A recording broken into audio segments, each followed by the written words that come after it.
Nah, ini namanya ikhlas. Ini syarat yang pertama. Sekarang syarat yang kedua. Syarat yang kedua apa tadi? Sesuai dengan tuntunan Rasulullah SAW. Adapun sesuai dengan contoh Rasul itu harus pada 6 perkara. Yang pertama, sesuai dengan tata caranya. Yang kedua, sesuai dengan apa? Tempatnya. Yang ketiga, sesuai dengan apa? Waktunya. Yang keempat, sesuai dengan apa? Jumlahnya. Yang kelima, sesuai dengan apa? Sebabnya. Yang keenam, sesuai dengan apa? Jenisnya. Tata caranya. Setiap ibadah yang sudah ditentukan tata caranya tidak boleh dirubah-rubah. Contoh misalnya Rasulullah menjelaskan kepada kita cara sholat. Cara sholat itu dimulai dari takbiratul ihram, diakhiri dengan salam. Maka siapa yang kemudian sholatnya dibalikin salam dulu, baru kemudian mundur gitu, diterima tidak Pak? Tidak diterima. Dan ibadah yang tidak ditentukan tata caranya dalam syariat, jangan mengkhususkan cara tertentu. Contoh misalnya zikir la ilaha illallah, tidak ada tata caranya. Allah hanya menyuruh wadhkur rabbaka fi nafsika tadarruan wa khifatan wa dunal jahri minal qaul. Berzikirlah kepada Rabbmu dalam dirimu dengan penuh tadarru dan rasa takut dengan suara yang tidak dikeraskan. Nah, Allah tidak menyebutkan caranya bagaimana. Kemudian antum bikin cara sendiri dengan cara putar-putar kepala. Kita katakan mana dalilnya? Kita katakan tidak ada satupun Rasulullah mencontohkan itu. Rasulullah tidak pernah menyebutkan tata caranya. Maka suatu ibadah yang tidak pernah ditentukan caranya, jangan kita khususkan cara tertentu. Yang kedua, tempatnya. Ibadah yang sudah ditentukan tempatnya tidak boleh dirubah-rubah. Tidak boleh diubah-ubah. Yang namanya haji tempatnya di mana Pak? Di Mekah, Mina, Arafah, Musdalifah. Yang namanya tawaf tempatnya di mana Pak? Di Ka'bah. Nah, kalau misalnya antum tawafnya di Cirebon, benar nggak? Ya nggak diterima lah. Karena sudah ditentukan tempatnya oleh Allah dan Rasulnya. Di sana tuh mau haji itu. Demikian pula ibadah yang tidak pernah ditentukan tempatnya, jangan mengkhususkan tempat tertentu dengan keyakinan ada keutamaan. Contoh misalnya, yang namanya zikir, pada asalnya tidak ada tempat yang dikhususkan. Tapi antum misalnya mengkhususkan suatu tempat yang antum anggap ini ada keutamaan, padahal tidak ada dalil. Maka ini tidak diperbolehkan akhwal Islam, azani Allah wa iyyakum. Kemudian yang ketiga, waktunya. Maka setiap ibadah yang sudah ditentukan waktunya jangan dirubah-rubah. Waktu sholat duhur dari semenjak matahari sudah tergelincir sampai bayangan seseorang sama dengan tubuhnya, kata Rasulullah. Waktu sholat asar dari semenjak bayangan seseorang sama dengan tubuhnya sampai matahari terbenam, kata Rasulullah. Nah, ini waktunya sudah ditentukan. Waktu haji sudah ditentukan. Waktu puasa Ramadan sudah ditentukan. Maka yang sudah ditentukan waktunya jangan dirubah-rubah. Jangan diubah-ubah. Demikian pula, ibadah yang tidak ditentukan waktunya jangan dikhususkan waktu tersendiri tanpa dalil. Saya Ustaz mau zikir khusus di hari kelahiran saya. Kamu lahir hari apa? Hari Selasa. Jadi saya mau zikir aja di hari Selasa sebagai rasa syukur kepada Allah. Gak boleh. Masa zikir gak boleh? Bukan zikir gak boleh.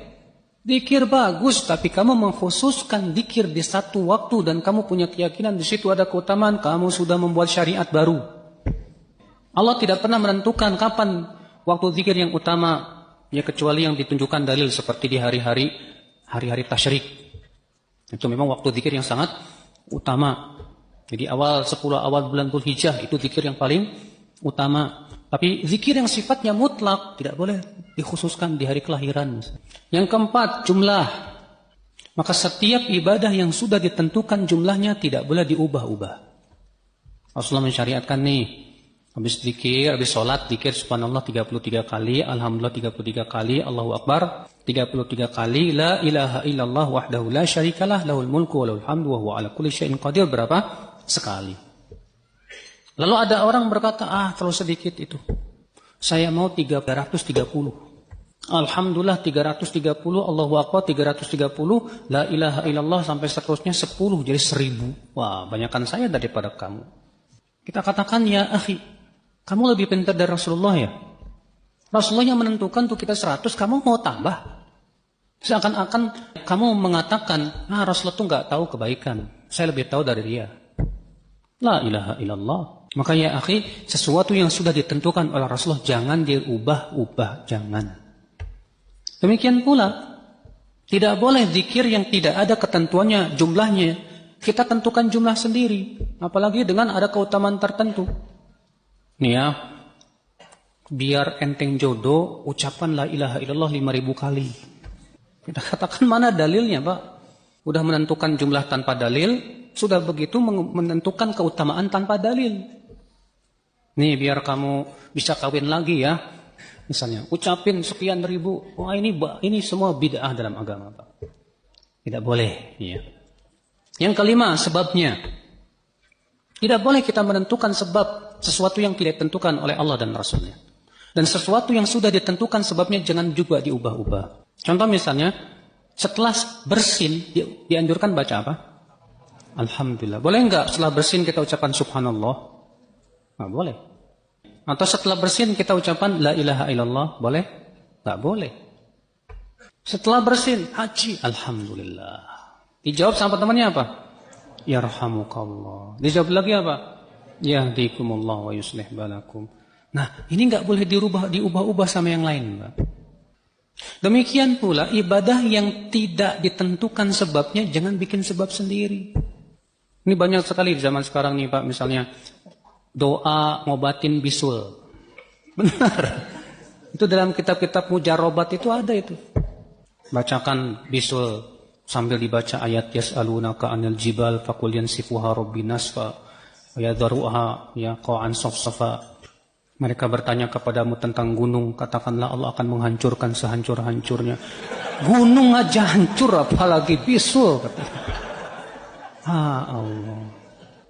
Nah ini kita katakan mana dalilnya Rasulullah SAW mengajarkan seperti itu. Memang ada riwayat yang boleh kita meruqyah dengan ayat-ayat tertentu seperti Al-Fatihah dan yang lainnya. Tapi menentukan suatu ayat bahwa ini khasiatnya buat bisul, mana dalilnya? Nah ini yang kelima sebabnya. Yang keenam jenisnya. Sesuatu yang sudah ditentukan jenisnya oleh Rasulullah jangan diubah-ubah. Yang namanya ibadah kurban sudah ditentukan jenisnya. Apa? Unta, sapi, kambing. Tidak boleh antum bilang saya mau pakai ayam 1000 ekor. Enggak bisa. Kenapa? Karena jenisnya sudah ditentukan oleh Rasulullah SAW. Nah ini, maka ibadah yang telah ditentukan tata caranya, atau waktunya, atau tempatnya, atau jumlahnya, atau sebabnya, atau jenisnya tidak boleh diubah-ubah. Adapun ibadah yang belum ditentukan tata caranya, waktunya, tempatnya, jumlahnya, sebabnya, jenisnya, maka tidak boleh kita menentukan sendiri dengan keyakinan adanya keutamaan di situ kecuali dengan dalil.